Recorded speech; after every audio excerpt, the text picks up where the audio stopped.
बोलिए सियापति रामचंद्र जी की जय। श्री गणेशाय नमः। राम राम दोस्तों, आज हम श्री रामचरितमानस का अभी तक हमने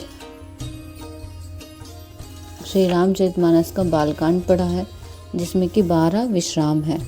तो आज से हम शुरू करेंगे श्री रामचरितमानस का द्वितीय सोपान, जो कि है अयोध्या कांड से संबंधित। तो शुरू करते हैं हमारे श्री रामचरितमानस का अयोध्या कांड और 13वां विश्राम लेके गणपति जी का नाम। बोलिए सियापति रामचंद्र जी की जय। तो शुरुआत हम एक श्लोक से करेंगे, उसके बाद हम हिंदी में ही श्री रामचरितमानस को निरंतर पाठ करेंगे। तो यस्य रे च विभाति भूधर सुता देवापगा मस्तके भाले बाल विदुर्गले च गरल यशो रसी व्या ललाट सोयस भूति विभूषण सुरवरा सर्वाधिपः सर्वदा सर्वः सर्वगतः शिव शशिनिभ श्री शंकर पातु माम।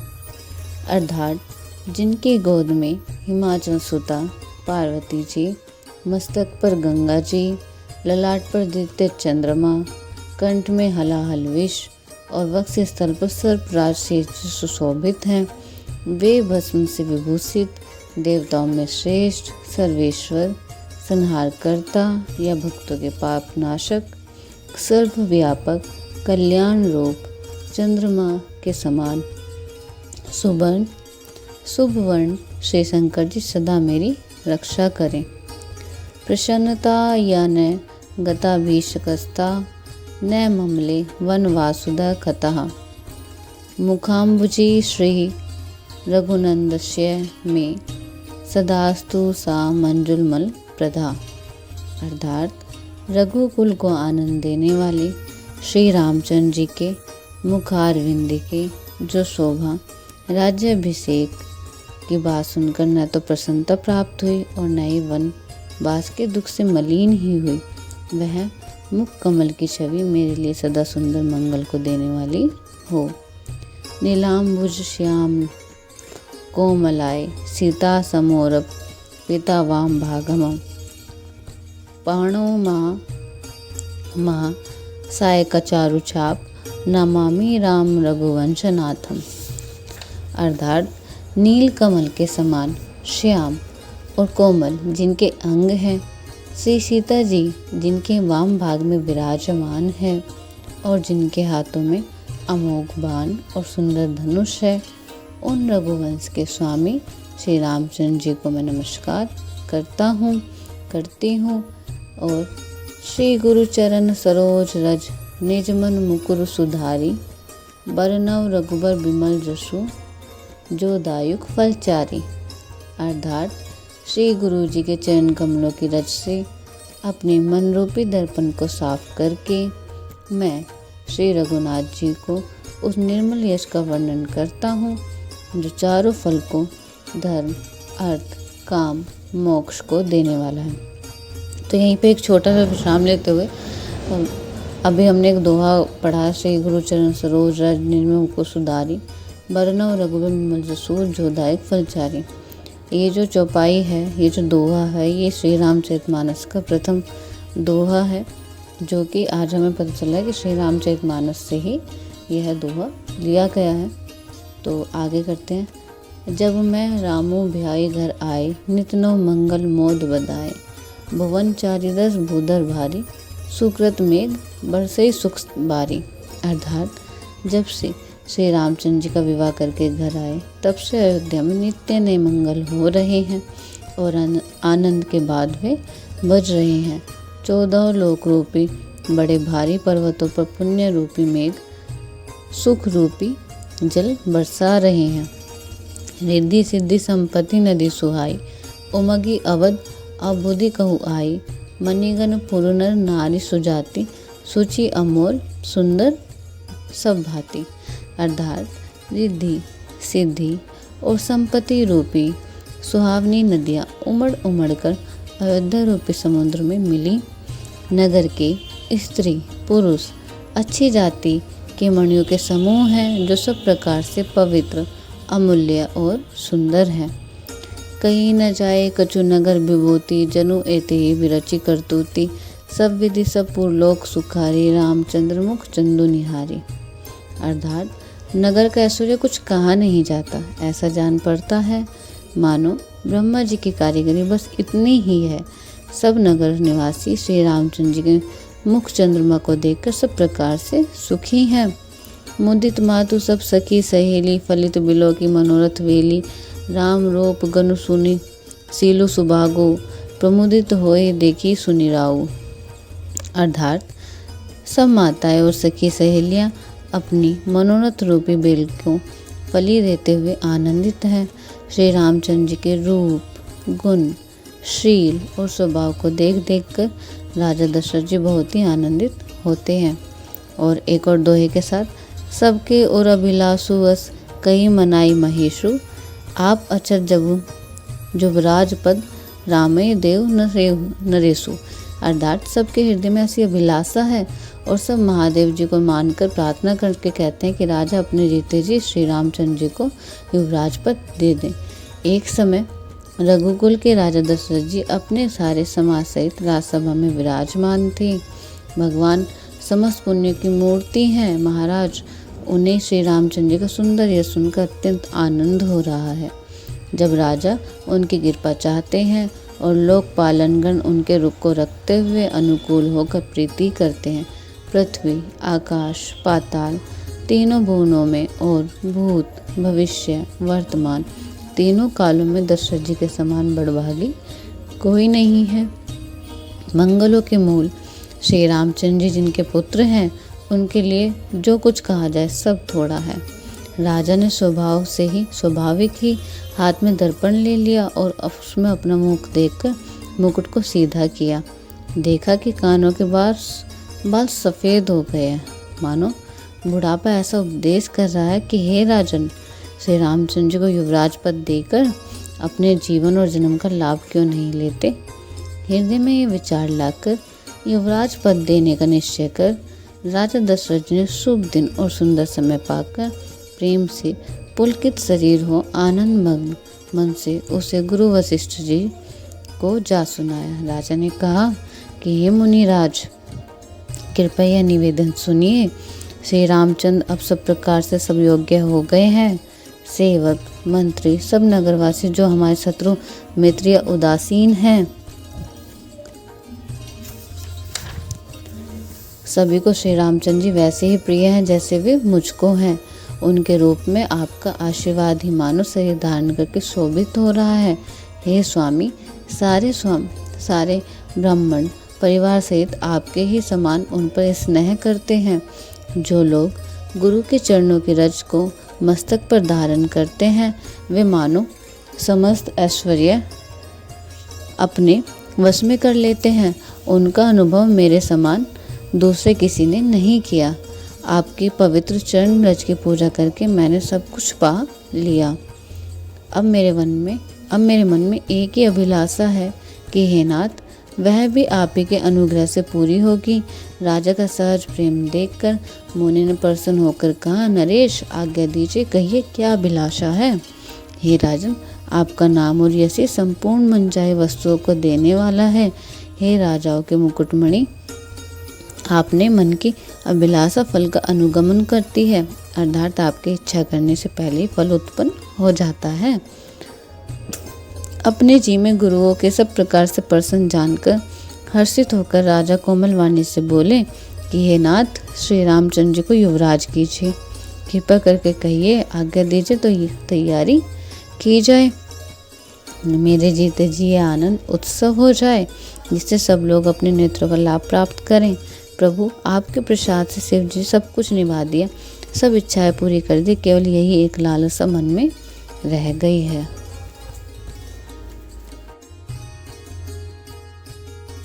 फिर सोचने ही शरीर रही या चला जाए, जिसमें मुझे उसे पछतावा न हो। दशरथ जी मंगल और आनंद के मूल सुंदर वचन सुनकर मुनि मन में बहुत प्रसन्न हुए। वशिष्ठ जी ने कहा कि हे राजन, सुनिए, जिनके विमुख होकर लोग पछताते हैं और जिनके भजन बिना जीव को जलन नहीं जाती। वही स्वामी सर्वलोक महेश्वर श्री रामचंद्र जी आपके पुत्र हैं, जो पवित्र प्रेम के अनुगामी हैं। श्री राम जी पवित्र प्रेम से पीछे पीछे चलने वाले हैं, इसी से तो प्रेम बस आपके पुत्र हुए हैं। तो हे राजन, अब देर न कीजिए, शीघ्र सब सामान सजाइए। शुभ दिन और सुंदर मंगल तभी है जब श्री रामचंद्र जी युवराज हो जाए। घर उनके अभिषेक के लिए सभी शुभ और मंगलमय हैं। राजा आनंदित होकर महल में आए और उन्होंने सेवकों तथा मंत्री सुमित्रा को बुलवाया। उन लोगों के जय जीव कहकर शीश नवाया। तब राजा ने सुंदर मंगलमय वचन श्री राम जी को युवराज पद देने का प्रस्ताव सुनाए और कहा, यदि पंचों को आप सबको यह मत अच्छा लगे तो एक दिन अवश्य होकर आप लोग श्री रामचंद्र का राजतिलक कीजिए। इस प्रिय वाणी को सुनते मंत्री ऐसे आनंदित हुए मानो उनके मनोरथ रूपी पौधे पर पानी पड़ गया हो। मंत्री हाथ जोड़कर विनती करते हैं कि हे जगतपति, आप करोड़ों वर्ष जिए। आपकी जगत भर में मंगल करने वाला भला काम सोचा है। हे नाथ, शीघ्रता कीजिए, देर न लगाइए। मंत्री की सुंदर वाणी सुनकर राजा को ऐसे आनंद हुआ मानो बढ़ती हुई बेल सुंदर डाली का सहारा पा गई हो। राजा ने कहा कि श्री रामचंद्र जी के राज्याभिषेक के लिए मंगलाज वशिष्ठ की जो आज्ञा हो, आप लोग वही सब तुरंत करें। मुनिराज ने हर्षित होकर कोमल वाणी से कहा कि संपूर्ण श्रेष्ठ का जल ले आओ। फिर उन्होंने औषधि, मूल, फूल, फल और पत्र आदि अनेकों मांगलिक वस्त्रों के नाम गिनाकर बताए। चवर, मृगचर्म, बहुत प्रकार के वस्त्र, असंख्य जाति के ओढ़ने रेशमी वस्त्र, नाना प्रकार की मणियाँ तथा और भी बहुत सी मंगल वस्तु जो जगत में राज्याभिषेक योग्य होती हैं, सबको मंगाने के लिए उन्होंने आज्ञा दी। मुनि ने वेदों में कहा, वह सब विधान बताकर कहा, नगर में बहुत से मंडप सजाओ, फलों समेत आम, सुपारी और केले के वृक्ष नगर की गलियों में चारों ओर रोक दो। सुंदर मणियों के मनोहर चौक, पुरवा और बाजार को तुरंत सजाने के लिए कह दो। श्री गणेश, गुरु और कुल देवता की पूजा करो और भूदेव ब्राह्मणों को सब प्रकार से सेवा करो। बहुत प्रकार का तोरण, कलश, घोड़े, रथ और हाथी सबको सजाओ। मुनिश्रेष्ठ वशिष्ठ जी के वचनों को शिरोधार करते हुए सब लोग अपने अपने कामों में लग गए। मुनीश्वर ने जिसको जैसे काम के लिए आज्ञा दी, उसने यह काम उतनी शीघ्रता से कर डाला मानो पहले से ही कर रखा था। राजा, ब्राह्मण, साधु और देवताओं को पूज रहे हैं और श्री रामचंद्र जी के लिए सब मंगल कार्य कर रहे हैं। श्री राम जी के राज्याभिषेक की स्वामी खबर सुनते ही अवध में बड़ी धूम से बधाई बजने लगी। श्री रामचंद्र जी और सीता जी के शरीर में शुभ शकुन सूचित हुए। उनके सुंदर मंगल सड़कने लगे। पुलकित होकर वे दोनों प्रेम सहित एक दूसरे से कहते हैं, ये सब सगुन भरत के आने की सूचना देने वाले हैं। उनको मामा के घर गए, बहुत दिन हो गए, बहुत ही अच्छे आ रही है, बार बार उनसे मिलने की मांग आती है। सुकनों को प्रिय भरत के मिलने का विश्वास होता है और भरत के समान जगत में कौन प्यारा है। सकुन का बस यही फल है, दूसरा नहीं।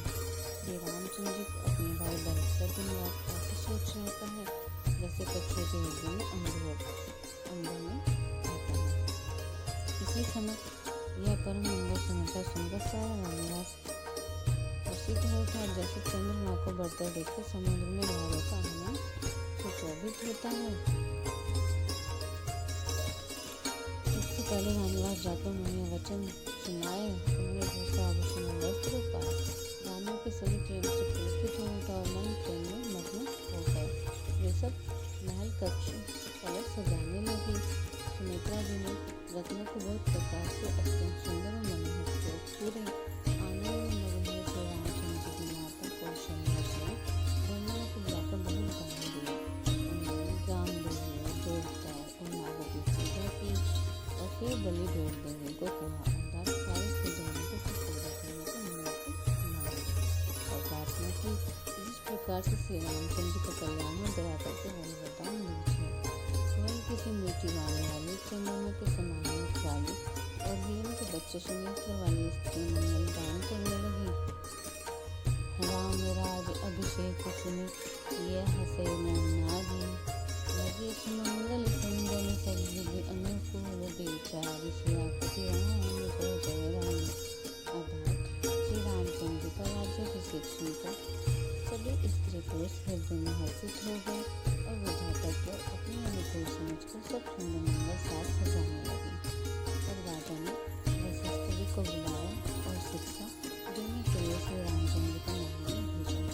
गुरु का आगमन सुनते ही श्री रघुनाथ जी दरवाजे पर आकर उनके चरणों में मस्तक नवाया, आदरपूर्वक अर्घ्य देकर उन्हें घर में लाए और पोषणों का चार से पूजा करके उनका सम्मान किया।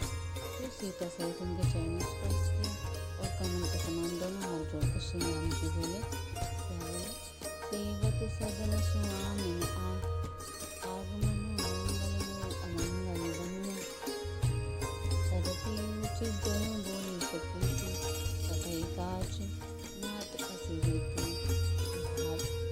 यद्यपि सेवकों के घर स्वामी का पधारना मंगलों और अमंगलों का नाश देने वाला होता है, तदपि हे नाथ उचित हो तो यही था कि प्रेमपूर्वक दास को ही कार्य के लिए बुला ले, ऐसी ही होती है। परंतु अगर आप प्रभु का छोड़कर स्वयं यहाँ पधारा तो इसने किया, इससे आज यह घर पवित्र हो गया। हे गोसाई, अब जो आज्ञा हो मैं वही करूँ। स्वामी के सेवक होने में सेवक का लाभ है। श्री रामचंद्र के प्रेम में समूह वचनों को सुनकर मुनि वशिष्ठ जी श्री रघुनाथ जी की प्रशंसा करते हुए कहा कि हे राम, भला आप ऐसा क्यों नहीं कहें? आप सूर्य कुल के सूर्य वंश के भूषण जो है। श्री रामचंद्र जी के गुण शील और स्वभाव बखान का मुनिराज पुलकित होकर बोले, हे रामचंद्र जी, राजा दशरथ जी ने राज्याभिषेक की तैयारी की है, वे आपको ये बात पर देना चाहते हैं। इसलिए हे राम जी, आप आज उपवास हवन आदि विधि पूर्वक सब संयम कीजिए, जिससे विधाता कुशल पूर्वक इस काम को निभा कर सफल कर दे। गुरु की शिक्षा देकर राजा दशरथ जी के पास चले गए। श्री रामचंद्र जी युद्ध में यह बात सुनकर स्थिर हुआ कि हम सब भाई एक ही साथ जन्मे, खाना सोना लड़कपन खेलकूद तनछेदन यज्ञोपवीत और विवादित उत्सव सब एक साथ ही हुए। पर इस निर्मल वंश में यही एक अनुचित बात हो रही है कि आज सब भाइयों को छोड़कर राज्याभिषेक एक बड़के का ही मेरा ही होता है। तुलसीदास जी कहते हैं कि प्रभु श्री रामचंद्र यह सुंदर प्रेम पूर्ण प्रस्ताव भक्तों की मन की कुटिलता को हरण करें। उसी समय प्रेम और आनंद में लगे लक्ष्मण जी और रघुकुल रोटी अमृत को खिलाने वाले चंद्रमा श्री रामचंद्र के वचन कहते उनका सम्मान किया। इस प्रकार से बाजे बज रहे हैं, नगर के अति से आनंद का वर्णन नहीं हो सकता। सब लोग अयोध्या का आगमन मना रहे हैं और कह रहे हैं कि वे भी शीघ्र आए और श्री राज्य अभिषेक उत्सव देखकर नेत्रों का फल प्राप्त करें। बाजार रास्ते घर गली और चबूतरों पर पुरुषों स्त्रियां आपस में यही कहते हैं कि कल यह शुभ लग्न मुहूर्त कितने समय है तो विधाता हमारी अभिलाषा पूरी करेंगे। जब सीता से श्री रामचंद्र जी स्वर्ण के सिंहासन पर विराज होंगे और हमारा मन सीता होगा, मनोकामना पूरी होगी।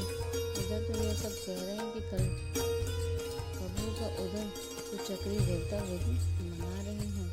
उन्हें देवताओं का वक्त बधाई नहीं सुहाते, जैसे चोर को चांद में रात नहीं लाती।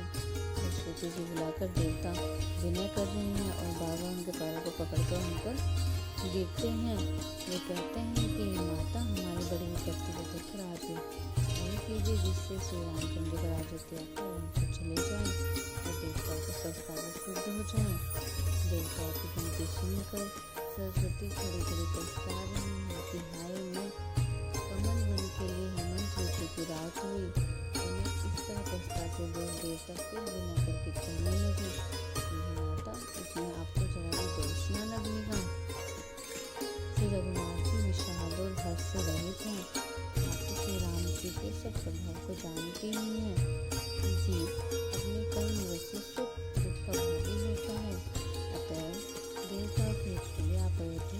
चाहिए। बार बार चयन कर देवताओं को सरस्वती जी को संकोच में डाल दिया। तब वह विचार कर चले कि देवताओं की बुद्धि अच्छी है, उनका निवास तो ऊंचा है, तो उनकी करनी नीची है, वे दूसरे का ऐश्वर्य नहीं देख सकते। परंतु आगे के काम का विचार करके श्री रामचंद्र के वन जाने से राक्षसों का वध होगा, उसके साथ बटक सुखी हो जाएगा। तो कभी श्री रामचंद्र के वनवास से चरित्र का वर्णन करने के लिए मेरे चाह कामना करेंगे। ऐसा विचार कर सरस्वती से छोड़कर दशरथ जी की पूरी अयोध्या में आई। मानो दूसरे दुख देने वाले कोई ग्रह का आए हो। मंथरा नामक की एक मनोवृत्ति दासी थी। उसे अपयश की पिटारी बनाकर सरस्वती जी उसकी बुद्धि खोलकर चली गई। मंथरा ने देखा कि नगर सजाया हुआ है, सुंदर मंदिर में बंधारे बज रहे हैं, और उनके लोगों से पूछा कि कैसा उत्सव है। उनसे श्री रामचंद्र के राजतिलक की बात सुनकर उसका हृदय जल उठा। वह दुर्बुद्धि में सहती वाली दासी विचार करने लगी, इस प्रकार से यह काम रातों रात बिगाड़ा जाए। जैसे कोई कुटिल बिल्ली रात का छक्का लगा देकर घात लगाती है, इसको किस तरह से उजाड़ लो। वह उदास होकर भरत जी की माता कैकेयी के पास गई। रानी कैकेयी हंसकर कहा, तू उदास क्यों है? मंथरा को चिट्ठा नहीं देती, केवल लंबी सांस ले रही है और तुम्हें शहीद करने के आंसू बरका रही है।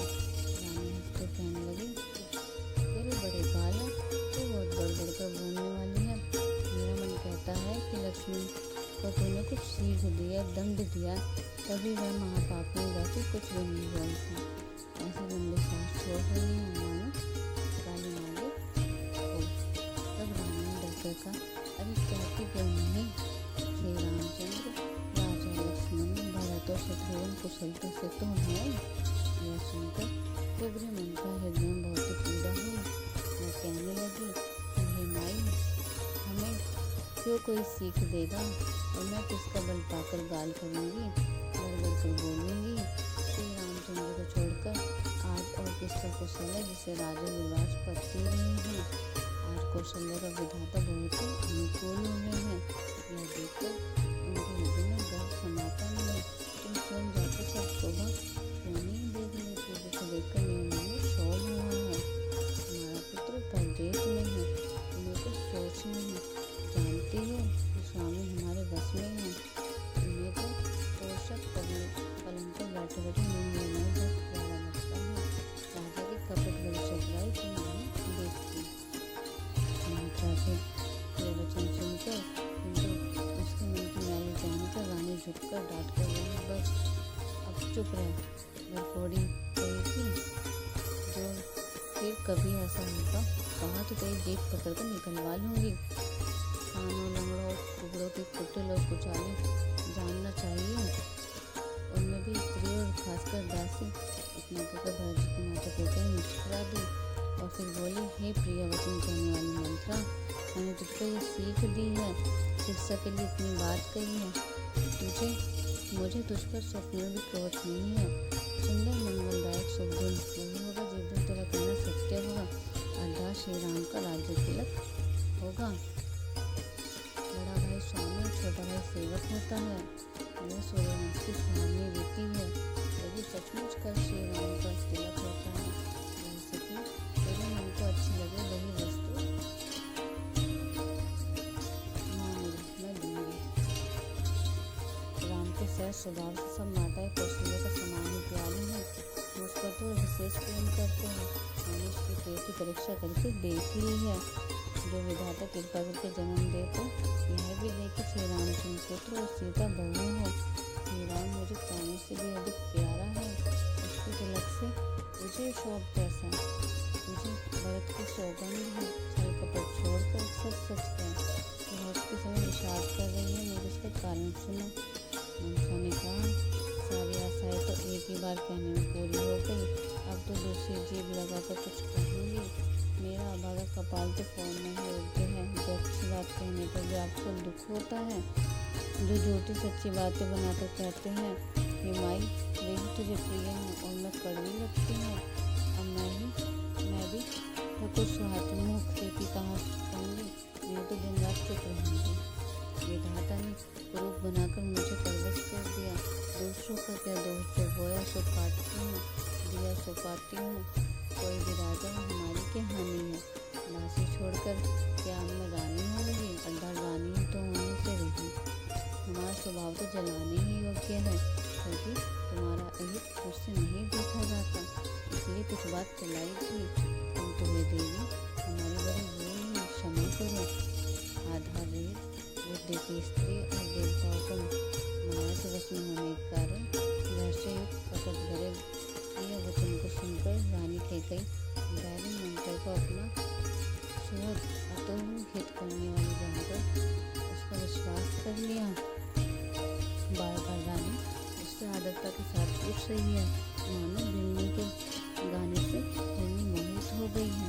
जैसे भाभी होनहार है, वैसी बुद्धि फिर भी गई। दासी अपना दाव लगा जानकर हर्षित हुई। तुम पूछती हो, किंतु मैं कहने से डरती हूँ, क्योंकि तुमने पहले ही मेरा घर फोड़ी रख दिया है।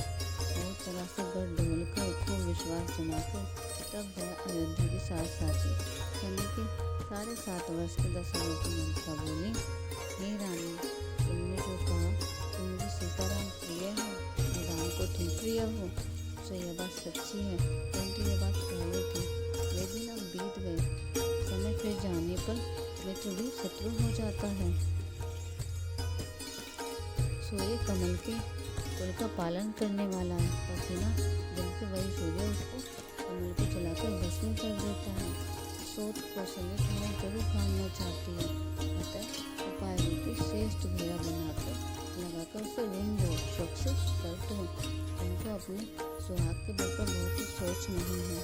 राजा को अपने वश में जानती हूँ, किंतु राजा मन के मैल उन्हों के मीठे हैं और उनका सीधा स्वभाव है। आप कपट चतुराई जानती ही नहीं।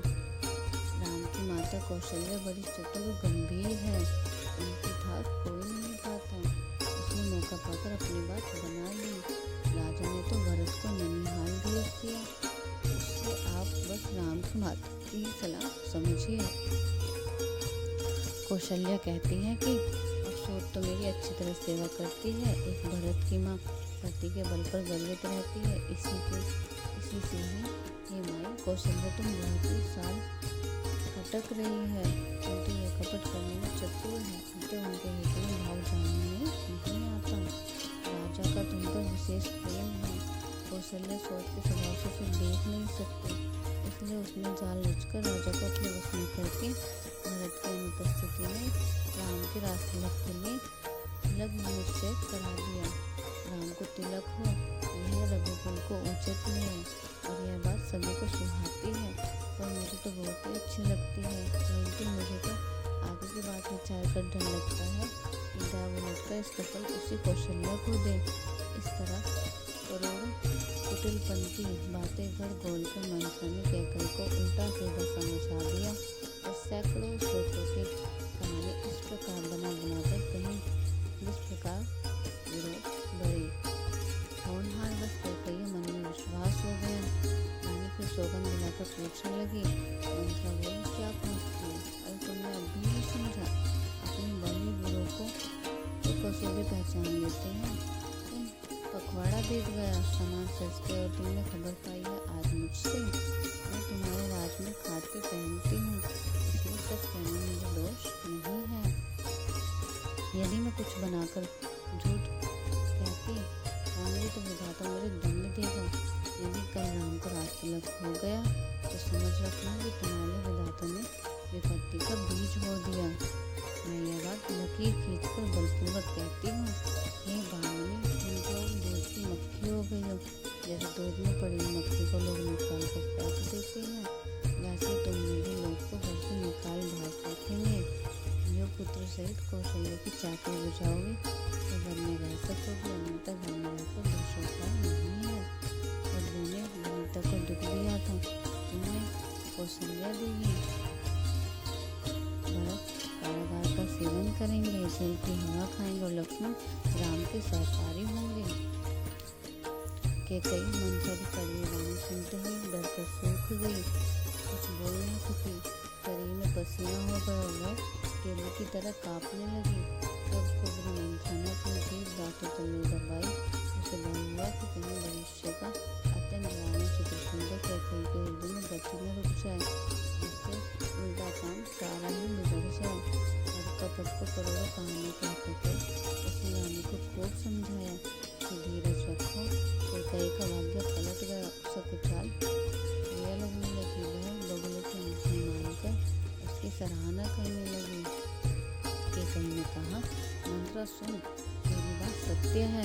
मेरी दाहिनी हाथ मुट्ठे फटका करती है। मैं प्रतिदिन रात को बुरे स्वप्न देखती हूँ, किंतु अपने जन्मों तुझसे कहती नहीं। सखी, क्या करूँ, मेरा तो सीधा स्वभाव है। मैं दाया बाया कुछ भी नहीं जानती। अपनी चलते मैंने आज तक कभी किसी का बुरा नहीं किया। फिर न जाने किस पाप से देवता ने मुझे एक ही साथ दुख दिया। मैं भले ही मर जाकर वहीं जीवन बिता लूँगी, पर जीते जी सोच की चाकरी नहीं करूँगी। देव जिसको शत्रु को वश में रखकर जलाता है, उसके लिए तो जीने की अपेक्षा मरना ही अच्छा है। हमारे भक्त के पास दिन वचन कहे। उन्हें सुनकर कुबरी ने प्रिया चरित फैलाया। वह बोली, तुम मन में गुलामी मानकर ऐसा क्यों नहीं कर रही हो? तुम्हारा सुख सुहाग दुनिया दूना होगा। जिसने तुम्हें बुराई चाहिए वही परिणाम में बुराई हुई फल पाएगी। हे स्वामी, मैंने जब से यह तुम्हें सुना है, तब से मेरे दिल में कुछ भूल लगती है, नींद आती है।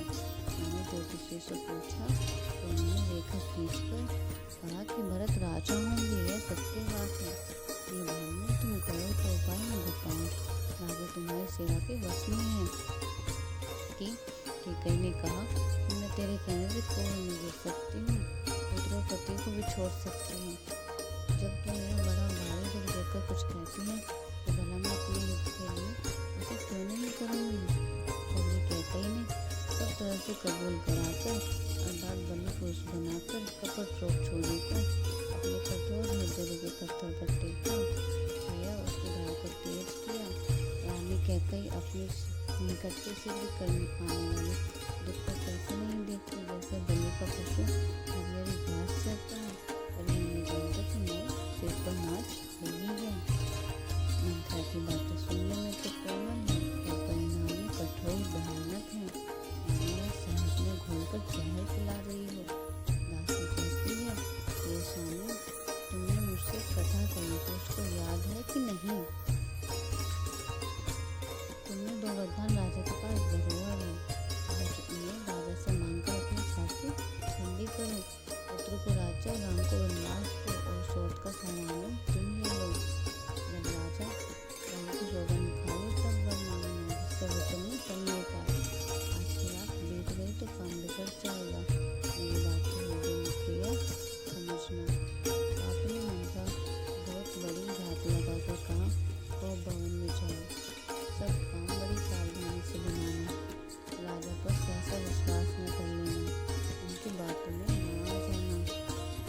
देव की रानी कुबरी की रानी ने प्राणों के समान प्रिय समझकर बार बार उसकी बड़ी बुद्धि का बखान किया और बोली, संसार मेरा तेरे समान सुखारी और करुणा है, और बड़ी तुम मुझ बही जाती के लिए सहारा हुई है। यदि विधवा कल मेरा मनोरथ पूरा कर विधाता कल मेरा मनोरथ पूरा कर दे तो हो सके मैं तुझे आंखों की पुतली बना लूँ। इस प्रकार दासी बहुत तरह से आदर देकर कैकई को भवन में चली गई। विपत्ति के बीच है, दासी वर्षा ऋतु है, कैकई कुबुद्धि, इस बीच को बोने की जमीन हो गई। उसने कपटों की जल पाकर अंगार फूट निकला। दोनों वरदान इस अंगार के दो पत्ते हैं और अंतिम इससे दुख रूपी फल होगा। कैकई कोप कर सब सास रचकर को भवन में जा सोई। राज्य करते हुए जब वह अपनी दुष्ट बुद्धि से नष्ट हो गई, राजमाता नगर में धूमधाम मच रही है। इस कुचाले को कोई कुछ नहीं जानता।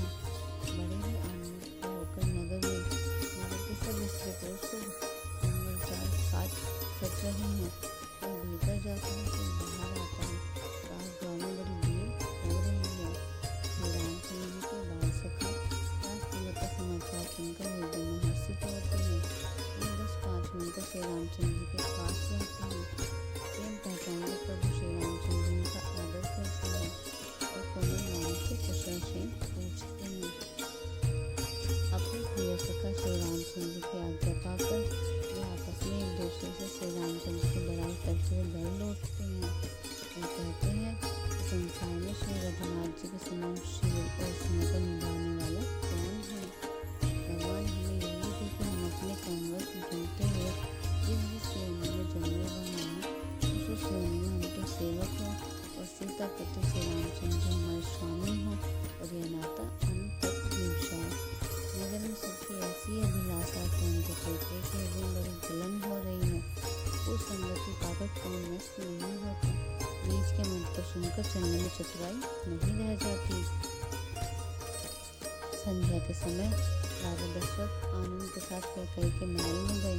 मानो साक्षात स्नेही परिधान का निष्ठुरता के पास गया हो। तो भवन बनाए सुनकर राजा सहम गए। डर के मारे उनके पाँव आगे को नहीं पड़ता। स्वयं देवराज में इंद्रवीराओं का बल राक्षस से नीचा होकर बसता है और संपूर्ण राजलोकन का रुख देखते रहते हैं। वहीं राजा दशरथ स्त्री का क्रोध सुनकर सूख गए। कामदेव के प्रताप से और महिमा को देखे जो त्रिशूल वज्र और तलवार आदि की चोट अपने अंग पर सहने वाले हैं, वे रघुनाथ कामदेव के पुष्प बाण से मारे गए। राजा डरते डरते अपनी प्यारी कैकेयी के पास गए। उनकी दशा देखकर उन्हें बहुत दुख हुआ। कैकेयी जमीन पर पड़ी है, पुराना मोटा कपड़ा पहने हुए है, शरीर के नाना आभूषणों को उतारकर फेंक दिया है। उस दुर्बुद्धि कैकेयी कुबेर का बुरा वेश कैसा कर रही है, मानो भावी विधान बंदी सूचना दे रही है। राजा उनके पास जाकर कोमल वाणी से बोले, हे प्राण प्रिय, इसलिए रूठी हो? हे रानी, किसलिए रूठी हो? यह कहकर राजा उसे हाथ से स्पर्श करते हैं और उनके हाथ को झटक कर हटा देती है और ऐसे देखती है मानो क्रोध में भरी नागिन क्रूर दृष्टि से देख रही हो। दोनों वासना इस नागिन के दो जीव हैं और दोनों वरदान बताते हैं। इस घर काटने के लिए मौन स्थान देख रही है। दशरथ से कहते हैं कि राजा दशरथ होनहार के वश में होकर इसे कामदेव की प्रेरणा में समझ रहे हैं। राजा बार बार कैसा कह रहे हैं कि हे सुमुखी, हे सुलोचनी, हे कोकिला गयनी, हे कुचगामिनी, मुझे अपने पेट का कारण तो सुना। देखिए कितना प्यारा निष्ठ किया। इसके दो सिर हैं, यमराज किसको लेना चाहते हैं? क्या है किस कंगाल को राजा कर दूं, किस राजा को देश से निकाल दूं? मैं तेरा शत्रु देवता विरोध में उसे भी मार सकता हूँ। बेचारे कीड़े मकोड़े सभी से मनाए तो चीज ही क्या है? ये सुंदरी थी, तो मेरा स्वभाव जानती है कि मेरा मन सदा केवल मुखड़ों की चलाने का सफल है। इसलिए मेरी प्रजाओं को तुम्हारी सर्वोच्च संपत्ति पुत्र नाटक में प्राणी है, ये सब तेरे बस के अधीन है। यदि मैं तुझसे कुछ कपट करके खाता हूँ तो ये भूमि मुझे सौभाग्य की सौगंध है। अपनी मनचाही बात मांग ले और अपने मनोहर अंगों को आभूषणों से सजा। मौका बेमौका तो मन में विचार कर दे और फिर जल्दी बुरे वेश को त्याग दे। यह सुनकर और मन में राम जी के बड़े सौगंध विचार कर मन बुद्धि कौशल हंसती उठी, गहने पहनने लगी। मैंने कोई देवी मुझ पर देखकर सुंदर तैयार कर रही हो। अपने जीवन कैकेयी सुहस जानकर राजा दशरथ जी प्रेम से पुलकित होकर कोमल और सुंदर वाणी से फिर बोले, मेरा मन चिंता हो गया। नगर में घर घर के आनंद बधाई बच रहे हैं। मैं कल ही राम को युवराज कर दे रहा हूँ। इसलिए इस मैंने मंगल साथ कर। यह सुनते उसका कठोर हृदय अपनी गंगा में पका हुआ बाल को छू गया हूँ। ऐसी भारी पीड़ा को उसने हंसकर छिपा लिया। यदि चोट की स्त्री प्रकट होकर भी नहीं रोती, इससे उसका भेद न खुल जाए। राजा अपने कपट चतुराई को नहीं लग रहे हैं क्योंकि वह करोड़ कुटिलों के श्रेणी में गुरु मंत्री को पढ़ाई हुई है। यद्यपि राजा नीति में निपुण है, परंतु त्रिवचरित अथाह समुद्र है। फिर वह कपट युक्त प्रेम बढ़ाकर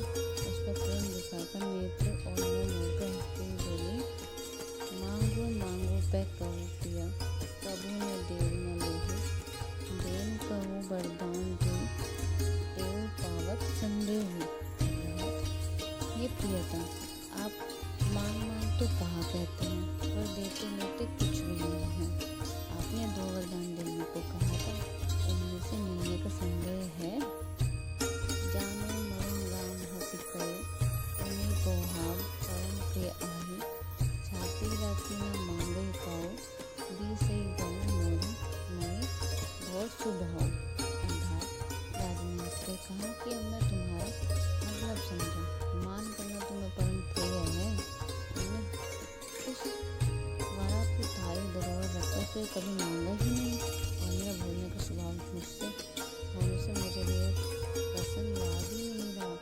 मुझे झूठ मूठ दोस्त मत दो, चाहे दो के बदले चार मांग लो। रंगपुर से वैसे ये रीति चली आई है कि प्राण भले ही चले जाए और वचन न जाए।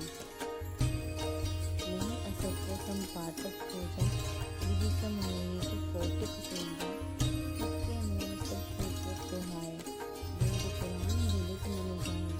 अर्थात असत्य के समान पापों का समूह भी नहीं है। क्या करोड़ों द्वीपों को मिलाकर भी कहीं पहाड़ के समान हो सकती है। सत्य समस्त इसकी पुण्यों की जड़ है।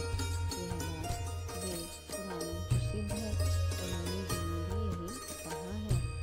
उन पर मेरे द्वारा श्री रामचंद्र की शपथ करने में आ गई, मुझसे निकल पड़ी।